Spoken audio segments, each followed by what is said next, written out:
I'm walking down the street. I do want to say to Doni and many of you in this room that over a very long career in this city, all of you have helped me and my colleagues tell the truth and to try to tell. I may not look like you and you me, but my head up. I'm South Carolina, so I just Got it.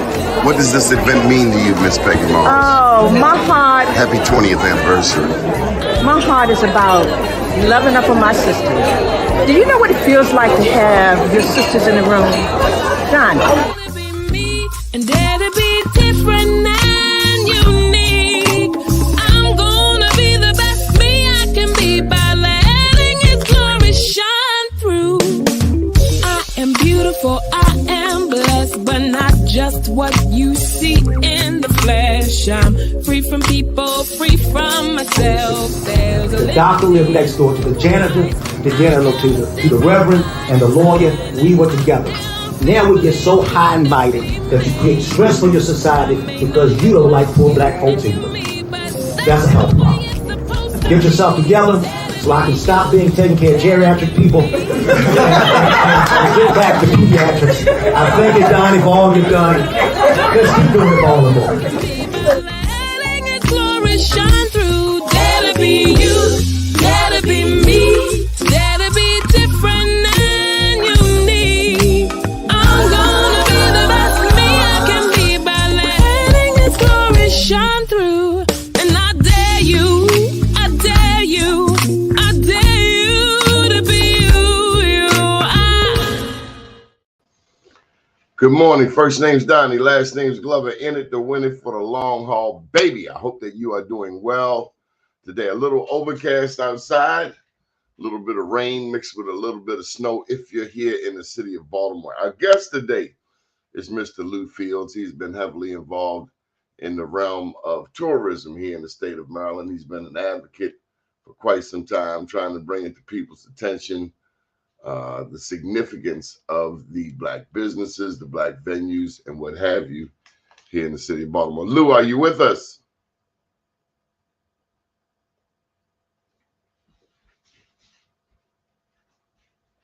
So bear with us a second.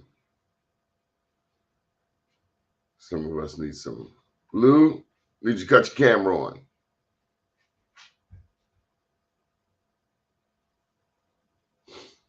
Lou.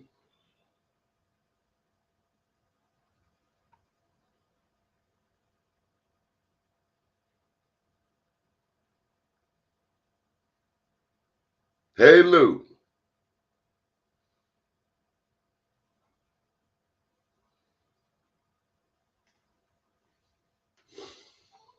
Just bear with us a moment here. Headed to the White House today, by the way.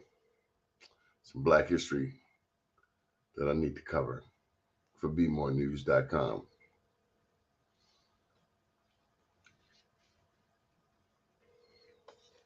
Oh, let's see, you got a private message here. No, you're not, Lou. Your camera's not on, buddy. You got to cut your camera on. You got to cut your mic on. There's two buttons at the bottom. One that says mute and one that says stop cam. But nonetheless, we're going to share with you some black history that we have not shared. This is Black History Month. We've shared in previous editions how long... Let's talk about this. And I've shared this in the past about how long we have been in this country. How long have we been in this country? And let me ask you, good morning, Mike. Mike, we've been trying to book you. I called you last night to book you. I think we have the 21st of February for you. And thank you for your patience. We will get you on. I promise you that we will. But how long have black people been in the Americas? Did we come here in the bottom of a slave ship? Did all black people in this country derive from the institution of slavery? I pose that question to you. What do you think? Now, I'm not saying that black people came over here on a speedboat or a yacht, but I am posing the question to you. Is it possible Is it possible that black people were already here? Oh, there he is. There he is. Okay. Let me ask you, Lou Fields, Yes, what sir. is your understanding of how long black people have been in the Americas? Did all black people come here by way of slave ship, or possibly were there black people already here? Well, let me answer that question this way, Donnie. Well, first, let me thank you for being on the show. Thank you for your listening audience. And really, thank you for giving me the 2022 one of the honorees for your Black Wall Street Awards. And I just want to say this to you, my brother, as I watch your career over the last 20 years, I really appreciate everything you've done, sticking your neck out and having a voice, unapologetically black. And just thank you for what you've been doing, young man. To me, black people have been everywhere since Jesus walked the earth. So wherever you find a piece of earth in this world, black people was there. Now, it doesn't matter where you look at it. Our history is long before, what do they call it, the 1619 Project. Black folks was doing something even before, I don't know, man. You can go back as far as you can go back. People of color, they might not have been called black, were coming to the Americas in the 13th, 14th century. We always been worldwide travelers. Yeah, you mentioned the 1619 Project. And for those who don't know, I've introduced you as a historian. You also run BBH tours. You've been sharing the history of blacks in Maryland with people from around the country and people from around the world. Is that correct? Black History Month, this is when we take 1 month out of the year and highlight it and spotlight it. So if you would, I want to dedicate this talk to my good friend. I know you knew the brother, the late J.D. Howard. As we honor Black History Month, it's important for us to remember people like J.D. Howard, David Brown, Agnes Welch, Justin Hughes, Patrick Henderson. All these are now our ancestors, and these people helped us get to where you and I are today as people who do talk shows. I even have a quote for you from J.D. Howard. Now, it's not one of his quotes, but it's a quote that he shared with me maybe 15 years ago when he was shooting for the Afro. He said, "You can't teach what you don't know, and you can't rule where you don't go." Well, he was my very good friend, and sometimes on weekends when I was not busy, I worked for JD or worked with him. He just told me what to do, and I did it. But I learned a lot from him, even to the standpoint of understanding what it meant to be a stand-up guy, because JD Howard was a stand-up guy, man. No BS with JD. And you cannot mention J.D. Howard and not acknowledge that he was a veteran. United States Marine Staff Sergeant, did 10 years. And he Simple went in, fact. yeah, and he came out, and he went back in after coming out when he took a job, and his wife needed very expensive type surgery, and his job didn't have the health benefits. So JD re-enrolled, what do you call it? Went back in the Re-enlisted. Yeah, re-enlisted. Thank you, sir. And he did that to help his wife get the coverage that she needed for her health situation. Yeah, he was one of my very good friends, man. Somebody I respect immensely. Yeah. He would tell me the story of B. Gaddy. He told me how B. Gaddy would go up in the hole and stop calling people by name. Daryl, Kevin, Michael, come on out. I have hot blankets for you. I have hot coffee. Come on out, get some. We were at his services, I guess last week, and we read his obituary, and a lot of us knew some things about JD. But JD and I are homeboys. We from the same neck of the woods down in the country in Virginia. And I didn't know JD won the Virginia welterweight boxing championship. I didn't know he was a boxer. I just saw him as a, photographer covering the Million Man March and President Obama's inauguration, all the big stuff. What the big stuff was. He covered Nelson Mandela too, didn't he? Yes, sir. Well, covering the South African elections. I mean, yes. You said that, right? Yeah, he's a good man. He did it all, man. Did it all. Man, he had that aerial shot of the Million Man March, and he had he had somewhat of an aerial view, if I'm not mistaken, of the South African free elections. Yeah. But what are you doing these days, Lou Fields? Okay, well, I'm a book guy. I'm glad you mentioned books. I'm dedicating this month, Black History Month, to this book, Success Runs in Our Race, The Complete Guide to Effective Networking in the African American Community by George Fraser. He teaches us how to connect the dots. And my current project, and by the way, when you mentioned his Million Man March photo, that photo is on the inside back cover of my first book, which was the Baltimore African American Resource and Tourist Guide, 128 pages. And JD took all the pictures in there for me. And now what I'm doing now, I have three new books out.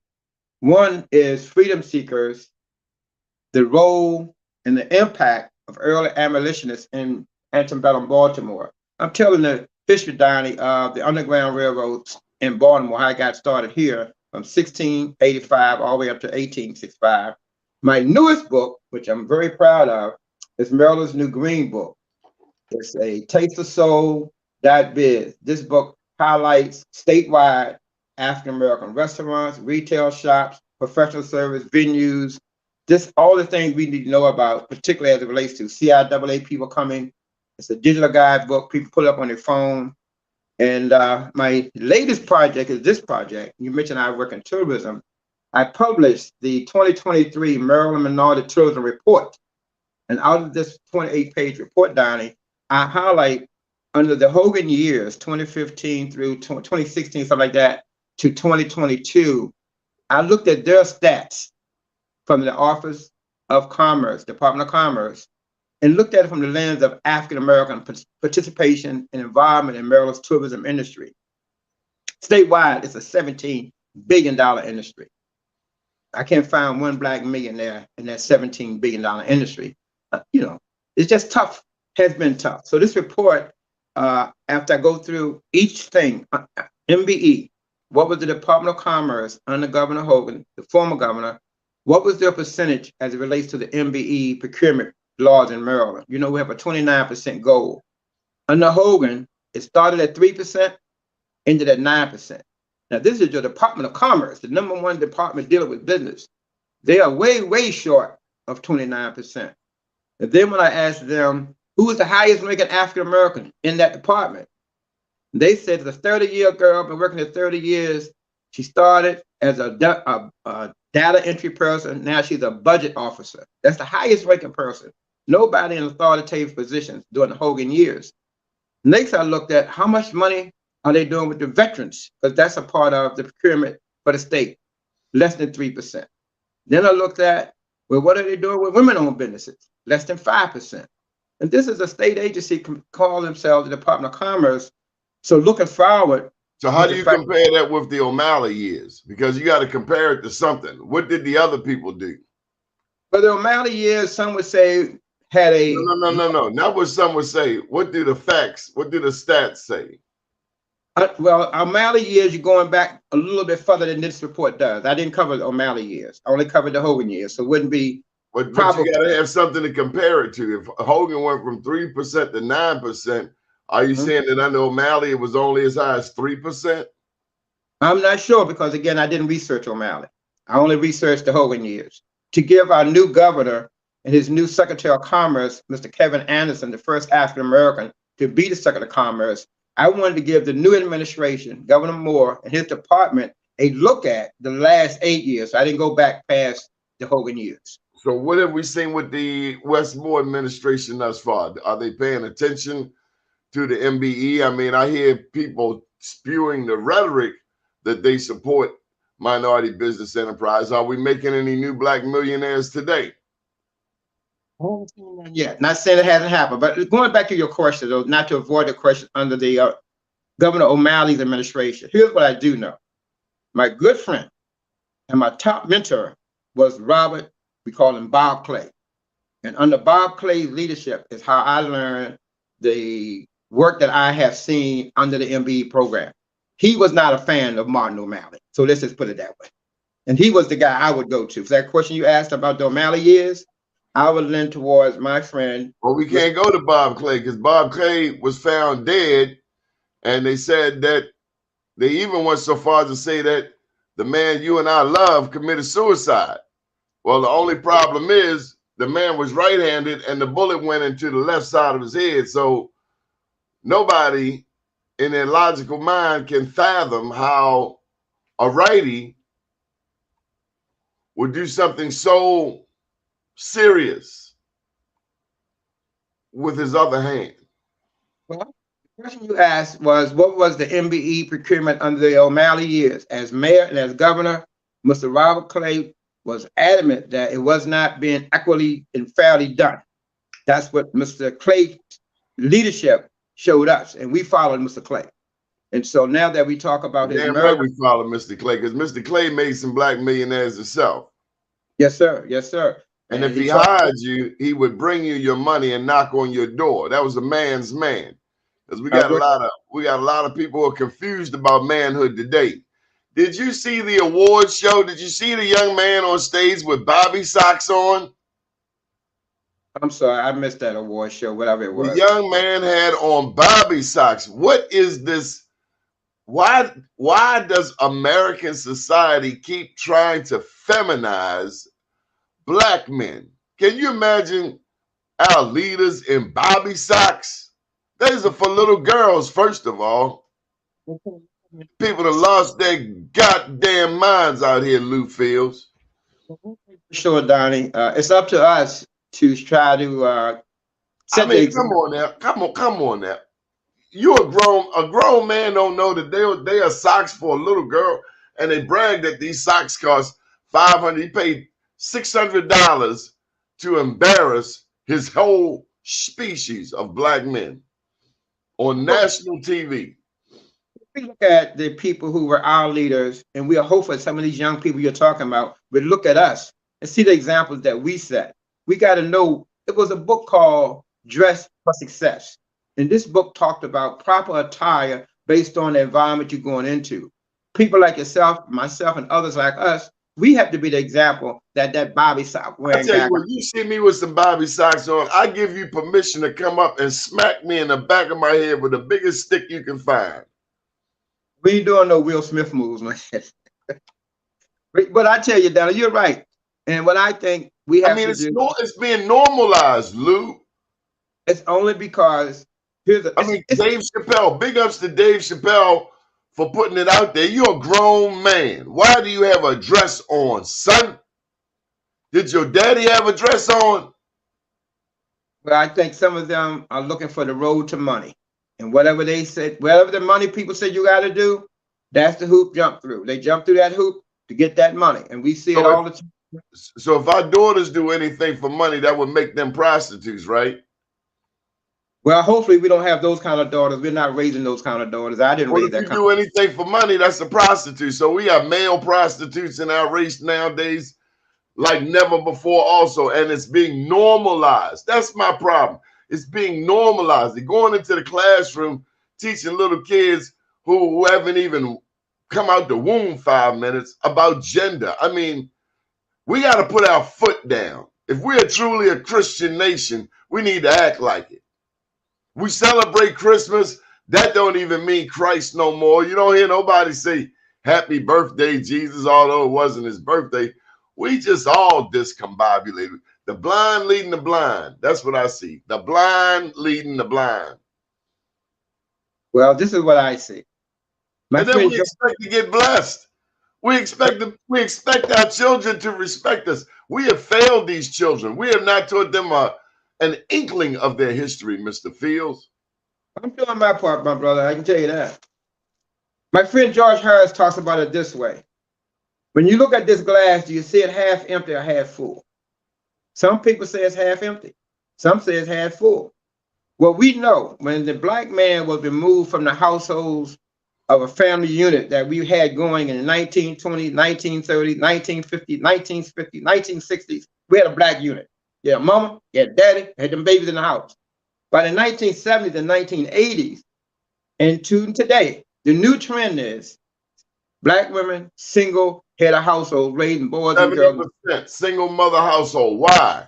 Why did that happen in the 70s? What happened in the 60s that caused that? What did you black people do? You bucked on them, didn't you? You bucked on them and you let them know black power, black power. Say it loud. Say it loud. Say it loud. I'm black and I'm proud. And our opponents, whenever you have an opponent and they see you progressing, they're going to do things like, oh, you had a gift card. Oh, no, you have a gift letter. Oh, no, you did this. They're going to find ways to attack us. And what we have to realize, we built their country. We built their White House.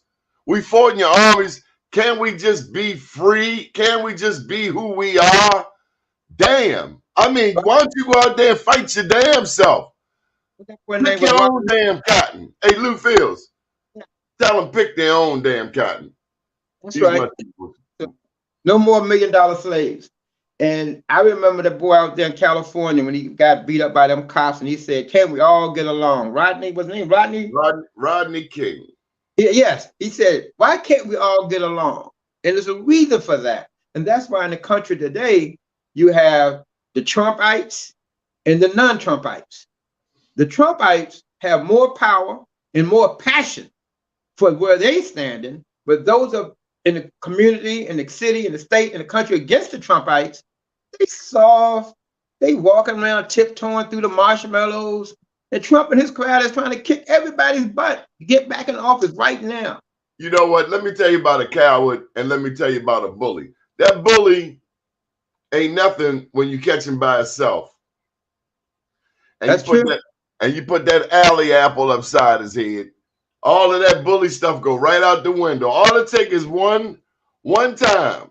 Catch that bully one time, good. And that bully will never bother you again. About the coward, the same with the coward. The coward is 15 of them, and they fighting one man. But that one man will slow walk him one by one. These are lessons from North Avenue. Slow walk them. And catch him by himself. And all of that goes south. Ain't no fight in him, because that's a coward.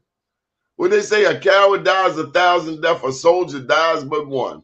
So when I think about the black soldiers, and big ups to Delegate Tiger Davis for sharing with me about the 1st Rhode Island Regiment. And you ever heard of James Fortin? Sure. James Fortin was a millionaire. We write about him in this book here, Lou Fields, since we're having a book off. I Am Black Wall Street. This is my 2nd book, 2021. But we talk about, and he was a black millionaire who hired black and white people in Philadelphia. We would never learn these things. Lou, why don't we learn more black history in Maryland public schools? That's a good question, Donnie. And I tell you, I just want to tell you a little short statement before I answer the question. Some years ago, there was a fellow named Dr. Charles Christian out of Coppin State University. And he was looking at that same complex question you just asked me. Why is it? What can we do to help more black children learn our history? So Dr. Christian created the Black Saga competition, where local high schools will compete for prizes and stipends if they could answer certain questions about black history. Do you know, for years, white schools were winning that award over the black children? Wow. The white history than the black children. So now, the question, how do we encourage, entice our young people to want to learn more about their history? Well, we have to tell their stories. I find that when I work with you and others to do the Leon Day Park, and black boys who didn't want to look at a baseball, they only wanted basketball or football, maybe boxing. But when they learn the story of Leon Day and the black baseball players, all of a sudden we got little boys in James Mosier Little League feeling good about playing baseball. Now you're talking my language. You know, we James Mosier champs, 1976, the championship Mets. You better watch yourself, Lou Fields. So I think the answer to the question, history can be exciting if we put it in a proper context.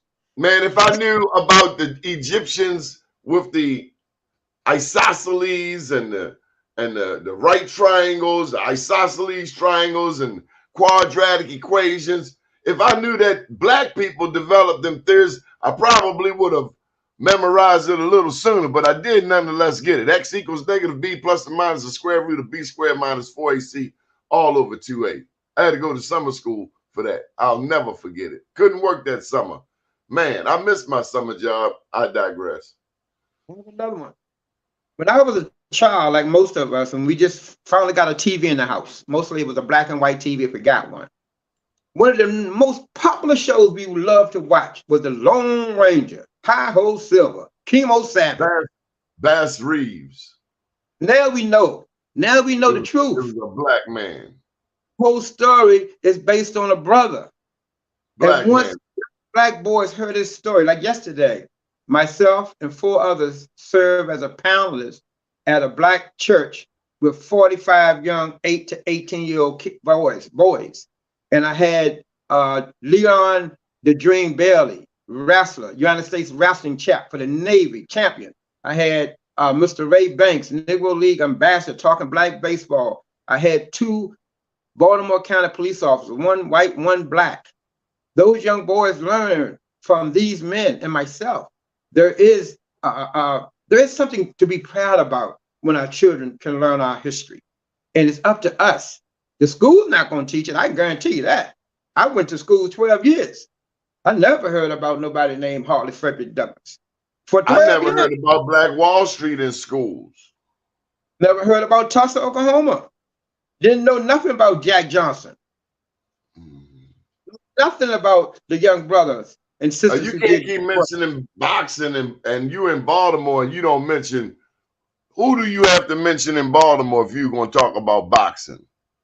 First, you got to start with Mac Lewis. No, before him. He burned out there. And you got to go to Joe. Oh, Joe Gans. There you go. Well, he was the first. And I was happy to see brother Mike Tyson, when he was doing his knocking out people, he went to Mount Auburn Cemetery and visited the gravesite of Joe Gans. So to me, that's the cemetery out there going towards the Patapsco Flea Market. Yeah, they used to call it the city of the coloreds. But anyway, in my book, when I talk about tourism, I also was able to add in short profiles of some of our black leaders. And so when we share this information, you got Clarence Dewburns in that book. Man, Clarence Dewburn is my main man. I got Elijah. I got Henry Parks. I got B. Gaddy. You mentioned B. She's right there. I got Whitney Lewis. You mentioned Boston. I got Hakeem Rockman right there. These are people you already talked. Now, when our kids, black and white, or any children, learn these stories, the chest stick out a little bit. They pull the pants up a little bit. They begin to speak like they got, some education. Sense. It's stories, Donnie. It's the stories. We have to tell our stories. Well, the only story we get to hear quite often is what comes on the 11 o'clock news. Who shot who? Murder, Inc. That's bad for us. I'm going to tell everybody, listen, if you're only getting your news from the daily TV stations, and like Fox 45. Not just 45. I'm talking about Fox in particular, because they paint a picture and they throw a couple of dollars out there and black people act like strippers. You see how I'll take that money. We need to stop that, Lou Fields. These are grown black people out there dancing for tips. 45 owned by Sinclair Broadcasting, right? Same people that own the Baltimore Sun nowadays. The same Baltimore Sun newspaper that apologized when the Baltimore Banner came out. They said, "We sorry, black people, for talking all this sugar, honey, and iced tea about you for so many decades." Yeah, so we know you stopped buying our paper. We know you got options now, but we just want to apologize because we hope you come on back. No! I'll tell you something else, Donnie. When we talk about Fox 45, owned by Sinclair Broadcasting, they're the same people who put in the Be More Healthy Expo, and hundreds and thousands of black folks run down there. They're the same people. They're the same people who own about 20 free meal restaurants in downtown Baltimore. Black people in there eating. I would go to the Be More Healthy Festival if they're giving up 23 free screenings and teaching people how to cook. I'll take some of that. But some of that other stuff that they do, like telling that black lady that she had to take her little boy and leave when the little white boy was dressed the same way, those are the racists that run the Atlas Group. That's what they told that black woman who went down there to spend her hard-earned money with them racist people. That's what they told her. And we need to know about it in a 63% black city, a 73% black and brown people city, and we need to be suspect of any black people that holds these people up like they are righteous. They are not. I said it. That's why we got our own platform. Same people own that as the people own the Be More Expo. Same people. All Same right, people. like I said, if they offering a free screening, I'm gonna take that screening. That's the game they play. That's the game they play. Oh, we're gonna give away free goodies. So y'all come on down. But meanwhile, they chastise every black leader in town. Yes, they do. Mackenzie Frost go after black leaders like she's the Klan. Well, she's the hit girl right now. You know, they always have somebody put out there trying to make their name. Same thing was going on with Marilyn Mosley. They come after. They need to get them reporters some pedicures and some manicures because they in people's faces too many times. They had stuff looking all rough and shoddy. What I prefer though, when she went to a higher level from the city politicians to the state politicians, she had to ease up a little bit with that aggressive bulldog paparazzi style of trying to interview people. People trying to get in their cars and she's screaming on them with a microphone. Why not call to get an appointment and have a real discussion as opposed to this blind side in the street, mic in your face type attitude? They don't do that to the white politicians. They don't do that to Johnny Ocheski, Martin O'Malley. They don't do Hogan like that. But we know a racist when we see one. What gets me is when our black leaders are intimidated by these fools. Instead of being able to put them in their place. Did you see Marion Barry put that last reporter? This is his last interview, famous interview before he got his wings. But Marion Barry G-checked this reporter in Washington, D.C. G-checked her from the neck up. He gave her a checkup from the neck up. And one of the things we're looking at chasing them over some parking tickets. He's like, go do some damn work and leave me alone. When you have inexperienced people in these offices, not trained on how to deal with public relations, not trained on how to deal with the media. I mean, really, you got to get some training before you come out here and say, I want to be a politician, because they're coming after you, particularly if you try to stand. Well, I saw a reporter from Channel 11 try that back in 2016, and a member of the community G-checked this reporter, and she has forever been respectful of our community. Only takes one time. I had words with the lady you mentioned, Miss Frost, at the courthouse when I was going to support Marilyn Mosley. Shorty had given her the grief. You know Shorty, right? Shorty had got on her case for about 5, 10, 15 minutes. I mean, he was on her like she on everybody else. Shorty gave her the treatment. And so I went over to talk to her, and she was so agitated from talking with Shorty, you couldn't even have a conversation with no more. He rattled her that bad, man. I mean, he got on her case. Oh, we have our leaders. PFK Boom leaned on a reporter. I saw it with my own eyes. Back when they tried to say that Sheila Dixon didn't win the election in 2016. Speaking of which, what's this election looking like, man? I'm not hearing anybody, And see, this is the thing. We cannot afford to wait till the General Assembly is over to start having this conversation. We need this conversation now. Because the election is May 14th. The damn General Assembly is over roughly April 14th. So I ain't gonna wait for the last 30 days to discuss the next 4 to 8 years. You feel me? I was with the National Action Network meeting, and they're planning 3 forums, one for the mayor, one for the city council, and one for the Senate. And of course, they asked us to name some people who could serve as moderators and panelists. And right away, I said, well, Mr. Donnie Glover is probably one of the best we got. So we hopefully that your schedule will permit you to attend one of these 3. But here's what I think. I think sometimes they want to have a shorter campaign candidates run so that incumbents. It's not fair to us. Not fair. Right. So right now, here's what we got. We got a mayor's race with 4. When it comes to 3 challengers of note, you got a city council president race, got 4 challengers and an incumbent. But then we got the Senate race, and we got city council seats coming up. And also, all of this is happening on May 14th. Early voting is May 8th. But right now, we got some serious bills going through the Maryland General Assembly. One of which you talked about, the African American Civil War soldiers. That bill is Senate Bill 448. I think that's going to pass because it just seeks to create a commission. But I think right now we got to have parallel tracks.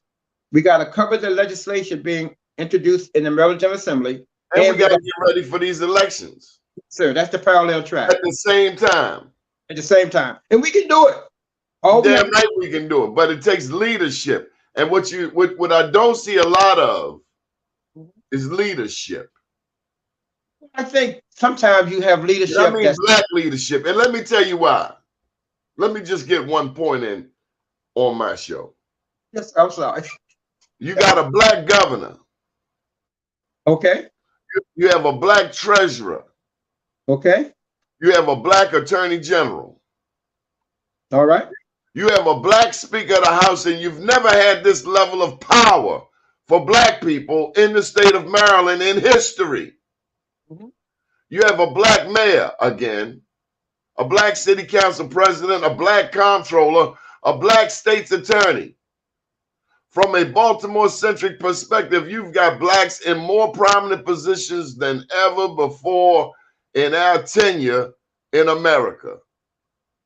They'll use it. I don't see us using it. I see us being soft. You remember when Maggie McIntosh almost beat Adrian Jones? Maggie McIntosh wasn't going to have no mercy. She's going to spank everything that moved. But Adrian got the job. Speaker of the House. Doug Davis became the treasurer. We negotiated. We compromised. We worked out a deal. But now we've got that power. Now what are we going to do with it? Well, I got some good news. Number one, we have to take a moment and reflect on what you just described, all those black people in leadership. Number two, we also got to realize none of them got there without black people voting. Them cats get in these positions and sometimes their head goes up in the air. Like Michael Zolikoff, like Dr. Michael Zolikoff says, oh, we don't like poor black people.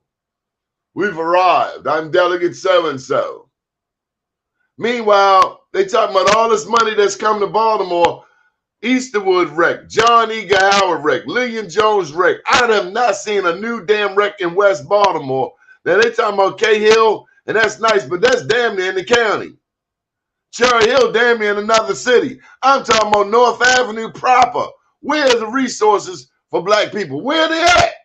All these damn nonprofits stealing money. Where is the money at, Lou? Well, I worked with you and others to do the Leon Day Park. For the last 22 years, that park has been a beacon of light up there. But the current director of Wrecking Parks, he picks and chooses where he spends his resources. And where is this person from? He ain't from Baltimore. His name is Reginald Moore, something like that. So I'm hopeful. They tell me not from Baltimore. So he's the first one I would fire if I was the new mayor. He'd be out of here right now. Because I don't like what he's doing to my Leon Day Park. I like him out of here right now. His name Reginald Moore. He need to go, period. Now, let's talk about some good news. Got a last name named Moore? He's a Moore? Yeah, he's a fake one. Oh, fake Moore. Good news. Fake good Moore. news. Got some good news. Senator Corey McCray right now has $4 million in bond bills coming back to help community groups, black ones, in his community. Jill Carter, $1.7 million coming back to help black organizations. And Antonio Jones, he got $2 million. These are bond bills that they bring back. Who is Antonio Jones? Excuse me, Antonio Hayes. I'm sorry, my mistake. But these are things happening right now that a lot of people may not even know our elected officials are doing.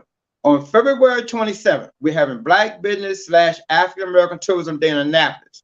Because on that day, February 27th, they have 4 important bills that's going to help us. Number 1 is the Parent J. Mitchell MBE Prime Contracting Act of 2024. I'm glad you mentioned that. I'm glad you go ahead. That's House Bill 962, cross-file Senate Bill 673. The hearing is on February 27th at 1 p.m. And we have 3 other important bills on that same day. So I'm calling for all black business leaders, all black business supporters, all of those who are understanding the power of tourism. Please come to Annapolis. We're going to be there between 10 and 3. We're going to have lunch at 12. And then we're going to go to the hearings at 1. And we need about 20, 30 people because we got 4 different hearings that we got to be in. We got to be in the Senate Finance Committee, and we have to be in the Senate Government Health and Government Operations Committee, because they have a bill that's a very important bill as well. So we got to move all this stuff forward. But if we don't get to Annapolis, we might miss out on some good things right now. So the bond bills are there, and that's a part of quiet leadership. Like many of your listeners may not know that those senators I just mentioned have over $10 million of bond bills that's going to help Black organizations right now. Now, you know, that's not a lot of money when you look at the big pot. But if you compare 10 million to zero, it's a big difference. Well, I just want to remind us that you get what you negotiate. You have not because you ask not. Let me say this to you. Israel gets more foreign aid than all of the Arab nations combined. So while we have all of these Black elected officials, what would they say, bring back the bacon? We need to be bringing back bacon that's proportionate to our numbers. Just like we need to be getting those MBE contracts that are proportionate. We are 30% of the state. We should be getting 3 out of every $10 in our community. And those people who do get it, who are Black, should be opening the door for other Black people instead of being selfish and thinking about their own damn selves and only themselves. Let me tell you one other bill you might be interested in knowing about. This is Senate Bill 1005, which will be heard on February 27th. That's the day I'm telling you guys. It's Senate Bill 1005, which is the West North Avenue Development Authority bill sponsored by Senator Hayes. That bill will be heard on February 27th, 1 p.m. How much money? This is, I don't know, I didn't read a lot of money. What I read is a creation of an authority to help oversee what may happen there. But well, again, with all due respect, Mr. Fields, yeah, it takes money. Well, the way the things work. No, hold tight. When that Maryland State Lottery came online in 1973, for instance, they promised money for education. Oh, help me, somebody. Look to your neighbor, say, neighbor, oh, neighbor. They lied to us. The Democrats lied to us because we have schools in Baltimore City, as was evident in September 2023, schools that were closed. Yeah. Why? Because they did not have any air. Now, they promised us this hocus pocus chicanery shenanigans back in 1973. This is 50 years later, Lou Fields, 51 years later, and we still have schools without air in the warmer months and heat. We have schools in Baltimore City right now that don't have heat. Why? Here's my take on that. You vote, you elect people, and when you elect people, they appoint people. And if you have people appointed to the school board, appointed as the CEO of your schools, and you ain't standing up for that situation that you described to be alleviated, children should not be in school without heat, not be in school without air conditioning, not be in school without adequate supplies and textbooks and teachers who really care. But if you, the people who voted these people in, who appointed the other people, if you sit back after you did your vote. Hold up. Now, 1 minute you tell me to vote for these people, all of whom are Democrats, by the way. All of whom are Democrats. We didn't get the first Republican until 2002. So from 1973 to 2002, that's 25 years, all Democrats, and they lied to us. Keep to me. If you vote and a person gets elected. Damn shame. That's a damn. 1 minute you tell me I don't vote, then I go out there and vote. I vote for these people you suggest, and they lied to us. And then you tell me, and then you tell me the Republicans are the devil. Now, Donald Trump is the devil. But damn it, if I didn't see Republicans, not Democrats, put money on West North Avenue. I didn't see no Democrats on West North Avenue. That's the same place where Freddie Gray happened at, and the Republicans put money in the Coppin and their boys Imad Center at 2100 block of West North Avenue. I have not seen a dime from Democrats. The same ones you told me to vote for. Explain that to me, Lou Fields. You're a history major. Okay, it's a process. First, you have to analyze who it is you're voting for and make sure you know who you're voting for. That's one. But that's only half the game. That's only half. The other half is holding them accountable for what they do every day on your behalf or not on your behalf. Man, I'm trying to go to work. I ain't trying to monitor you doing your job. Sure, you can go to work, but you got to have a membership in the NAACP, the Urban League, Oh, the Greater. NAACP. You got to be. You got Urban League. some entity. While you Are these organizations still relevant to our community? So, for example, when you say you at work, well, okay, sure, you're at work, but you Are can send these organizations still relevant, Lou Fields? You can't just pop on TV and do a press conference and then tell me that you represent me when I ain't never seen you. I say yes. Just like the black church, I say the black church is still relevant. Hey, look, the black preachers got a Latino leader. Is that right? I don't know about that, sir. Hold up. It's Nunez. That's his name. Act now. Isn't that a Latino man leading an organization of black preachers in a 63% black city? I'm not familiar with that part, Donnie. Yes, you do, Lou. Don't. Come on, Lou. Lou, we done lost our damn minds, and we want the kids to respect us, and they see through our BS. I don't know, Mr. Nunez, so I can't speak on that. But here's what I will say. I am a card carrier of the NAACP. We ain't heard. Man, when the last time you heard from them? Well, when I had to fight the Board of Estimates on a Baltimore Tourism funding bill, the leader of the Baltimore branch was right there with me, fighting right with me. Lou, Kobe's a nice guy. Kobe's a nice guy, but we ain't seen these cats, okay? Tell me about them Brooklyn murders down there. You know what I mean? Tell me about this Baltimore city that with a black mayor. Tell me where the MBE numbers at. Let's shift gears. Are you pleased with David Bramble running the harbor now? I'm pleased with him running the harbor, but I'm not pleased with his concept of what to do about it. What do you think should be done? You're the tourism expert. I think as opposed to looking at it for high-end condos, it should be looked at, in my mind's eye, how do we revitalize our #1 tourist site in Baltimore, in the state of Maryland? How do we revitalize it so it regains that title as a tourism destination? That's what I would think as a tourism offer. Can I give a suggestion? Sure. I'm not the chief, but sure. I think what was missing over the past 20, 30 years is all of these resources went down to pump up the harbor when the resources should have been going to the community, pump up the community, because nobody supports the harbor better than Baltimore. But if you don't put anything uptown, then uptown will have nothing to put downtown. They did the reverse.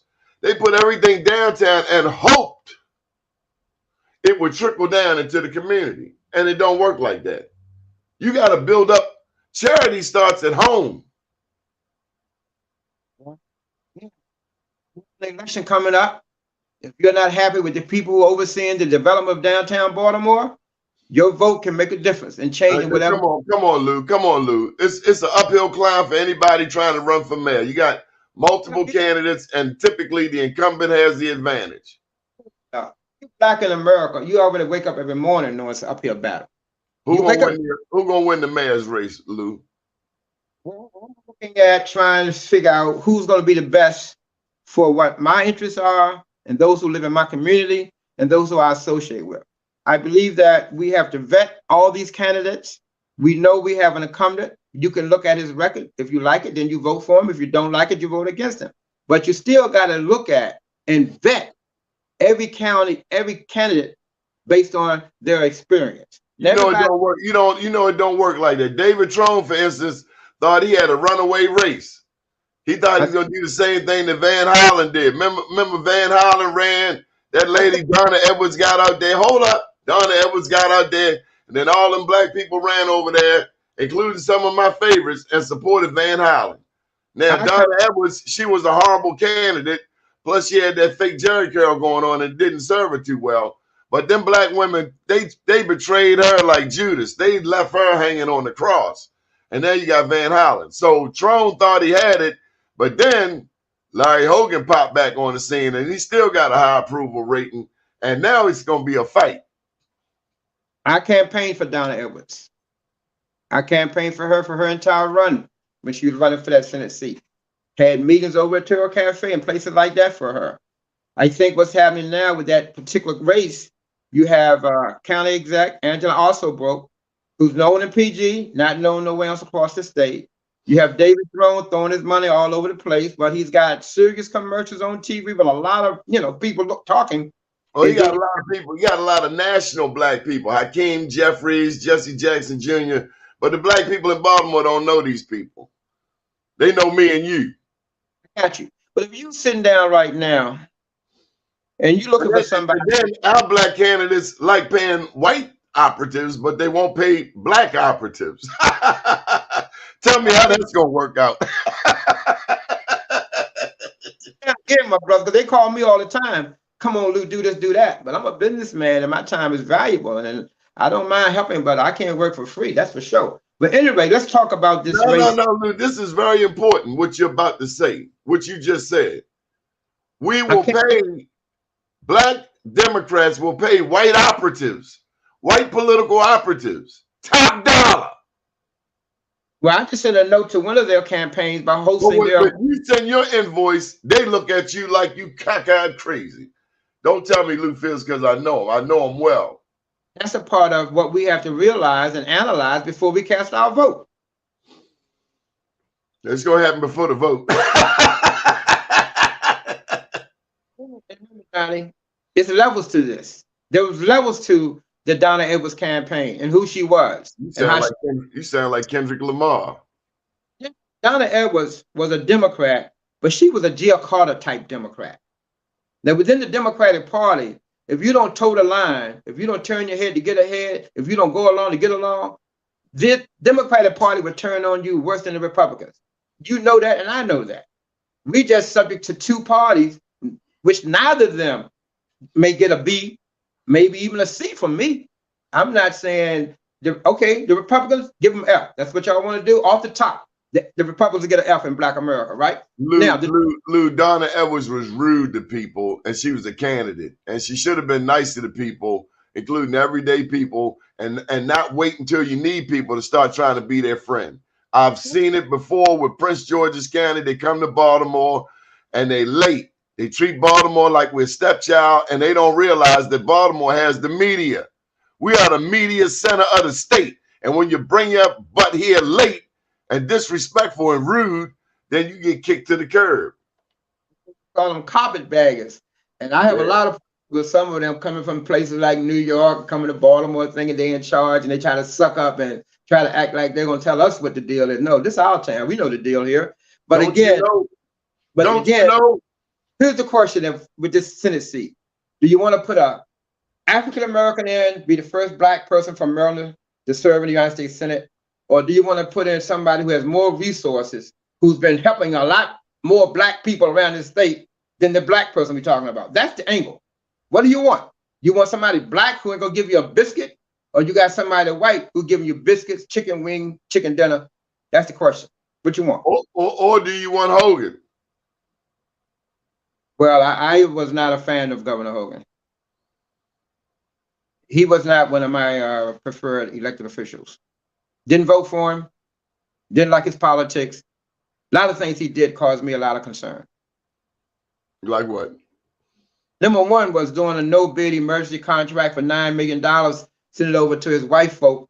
They took $9 million of Maryland taxpayers' monies, put them in a warehouse. Nobody never used them. You keep talking about millions. I want to talk about them billions. Where's that big money at? Now that's 9 million. You know, that's a drop in the bucket to a state with the coffers that we have.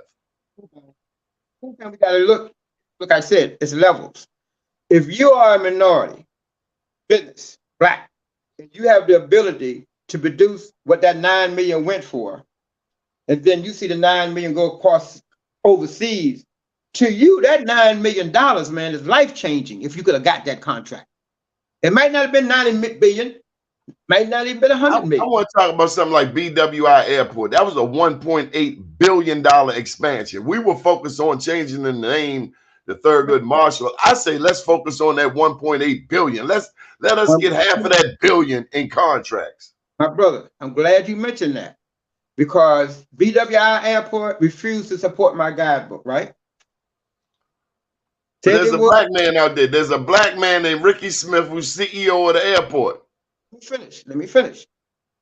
I asked them to put an ad in my book. It had a certain price.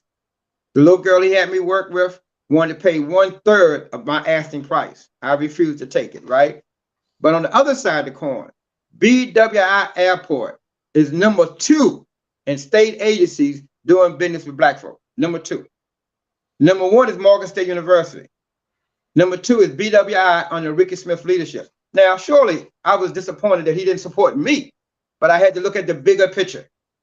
He is number 2 in the state in doing business with blacks. Number 2. So Well, he also got somebody over him that has a history that's not all that kind to him. Wiedefeld, the Secretary of Transportation. we know black folks get these positions. Sometimes they forget. And hold up now, slow down, because he's from Brookfield and Whitelock. That man is about as thorough a man as you're gonna find. Robert Clay country. Robert Clay made a stamp around that Brookfield and Whitelock. That's where he was killed. But I can't just let you swing on Ricky. I know Ricky has helped our business and other black businesses and black businesses across the country. Hold up. I told you he didn't support me, but he gets number 2 ranking in helping blacks overall. Well, it is all about relationships. Maybe you rubbed them the wrong way. Maybe you should get yourself a pretty sales lady. I'm not mad, man, because my work continues regardless of what one individual does or does not do. Here. And there's some people, he might have had a bad day. I got to take the hit for Ricky. I talked to his staff. I talked to his staff person, director of marketing, who said one thing. I'll tell you what, blasting him on this show ain't gonna get you no business. Maybe we can go talk. Maybe we can go pull him to the side somewhere. Because let me tell you this. Let me tell you what I know about the media. Once you pluck him on this show, it's out there. But I said he was number 2. I gave him credit for being the top 2 agencies for helping black folk. That's what I said. Hey, look, I've been knowing Ricky for a long time. Some years are better than others. Sometimes they get pressure. My program book. I don't play the game with these people, man. I'm telling you. Putting them on blast, they gonna get them to do what you want them to do. What I'm saying to you is he's going. Put them on blast. That mean I done wrote it off. I know it ain't gonna happen. So you might as well bust him upside the damn head. But I can't let you hit Ricky upside the head. Plus, you got a brother that might come swing on you. Talk about black leadership. Black leadership. Ricky Smith is a member of the black leadership, right? He is. I have a travel and tourist guide. He oversees. And he's the one reason that I still have faith in the Urban League. But I miss J. Howard Henderson. Let me tell you, when J. Howard Henderson was at the Urban League, oh my God, we saw him everywhere. We saw the Urban League everywhere, from Annapolis to Baltimore City to DC. And he mentored people who carried forth that message. A lot of people came through that. Matter of fact, my first office was at the Urban League, but I haven't really heard a lot from them since things changed. Associated Black Charity, similar. NAACP, similar. I know Kobe. I've known Kobe since his days in Morehouse. Okay, but we've known the NAACP. I think of Doc Cheatham. And me and Doc don't agree on a lot of things sometimes. But few people will deny to Doc Cheatham how powerful a voice he was when he ran the Baltimore NAACP. It was relevant. It took you back to the days of Enola P. McMillan and the Mitchell family when they were heavily involved in the NAACP. Let you get the final words, Lou Fields, because I see me and you can go at this all day and it's 10 o'clock. You should run for the president of the Baltimore City NAACP. Why not you? I'm busy writing books, man, trying to make that money, okay? Okay. I got some closing remarks, and I'm going to let you go, Doni, but I really appreciate the time and how you done made things sound real good today, and I wasn't trying to blast nobody. I just tell the facts. Take it or leave it. It's the facts. I don't care.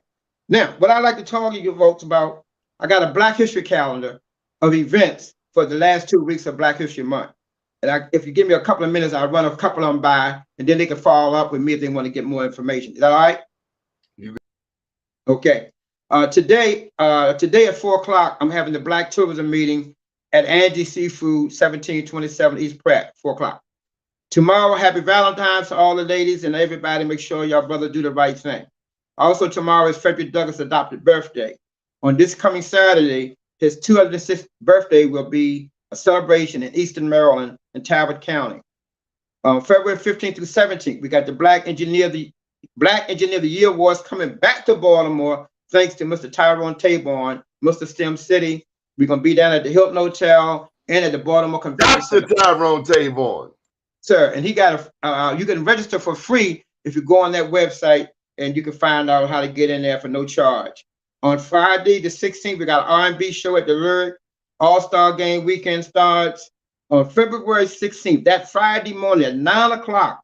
For those of you who want to support Marilyn Mosley, at 9 a.m., meet at New Shiloh Baptist Church. There's a motor coach, fine luxury motor coach, going down to Greenbelt, Maryland this Friday, 9 a.m., leaving from New Shiloh, because the defense team has put in a motion for acquittal based on some erroneous behavior at the courthouse. That's on Friday, 9 a.m., New Shiloh.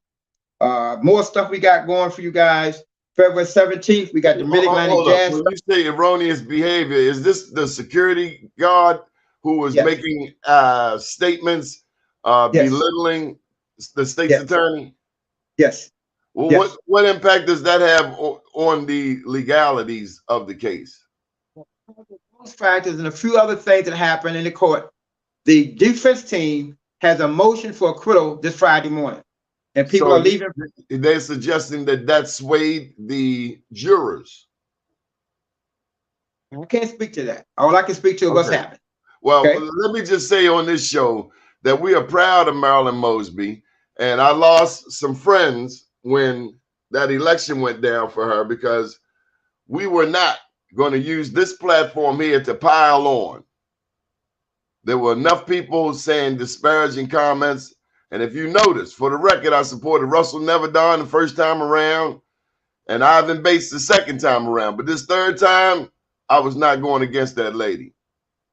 She stood up. I didn't agree with all of the things that happened. But at the same time, I saw that black woman out there who did something that had never been done before. She charged cops. Now, I didn't agree with the 3 black cops. I didn't think they were relevant at all and should have never been charged. But she charged cops. She took the hit. And the white police, the fraternal order police, the same ones we ain't never heard another damn word about Detective Suter,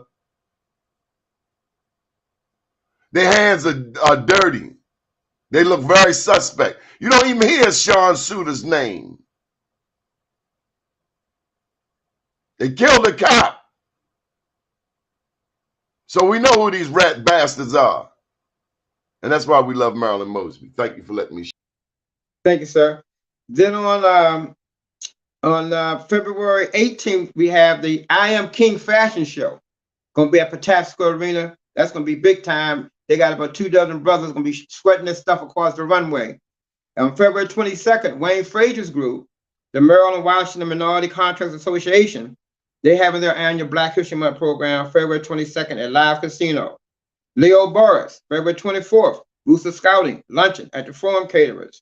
February 20th, National Action Network will be honoring Kwesi Mfume at New Shiloh Baptist Church. I mentioned February 27th, African American Business and Tourism Day in Annapolis from 10 to 3. We got big time bills to go and cover. And February 21st and 27th, the reparations film will be shown at the Arena Players in Coppin State. And lastly, on February 27th, Lisa Mitchell-Sinar will host a webinar on doing business with the Small Business Reserve, and that's 20%. And she's with the Governor's Office of Minority Affairs. They changed the name, but we still call it that. So it's a big lineup for Black History Month. And folks, please. You done left out CIAA. You don't mention them? We're saving that for last, because I am an ambassador, official ambassador for CIAA. You gotta get the ambassador. It's 10:05. Okay, Mr. Ambassador. What we're asking now for our churches, our organizations, our sororities, our fraternities, buy a group of tickets and give these tickets to some of our young folks who can't afford to get to the games. We got Fan Fest at the Convention Center, parties everywhere. But the game, we'll see whether or not Winston State men can hold their 2023 championship and whether or not East Carolina can hold their women's championship. So let's go. We got 13 HBCUs, and they're going to give out almost $2 million in scholarship monies, thanks to Visit Baltimore and Al Hutchins and that crowd. So kudos to Jackie McWilliams. Kudos to Shalana Stokes. Kudos to Zachary McDaniels, Al Hutchinson, those people who have been fighting. I know tourism is your bailiwick. I know you don't like a lot of foolishness. We have to support our Black restaurants, especially Next Phase Cafe, Terra Cafe, Prim and Proper. Have you been to Prim and Proper? I've been to Urban Oyster, and we got to support these Black restaurants. All you have to do is go to www.atasteofsoul.biz, and the listing of Black restaurants, Black retail shops, venues, promoters, all about 200 Black businesses are right there at tasteofsoul.biz. Hey, man, I love you, Donnie. I love you, Donnie. Do your day and everything will follow. Nothing to it but to do it. I got to do it, regardless of how I feel. I am Black Wall Street. I am somebody. I am my brother's keeper. Good morning, world. One right there. You see it, don't you? No, we can't see it from here. We can't see it from here. 2022. 2022. You can see it. You can see it right there. Can you see it now? Oh, now we can see it. Thank you very much, brother. I'm proud to have that on my wall. I'm trying to tell you. Thanks for looking out for Eartha Hurd. That's my girl. Yes, sir. Good morning. Talk. Appreciate you, Donnie.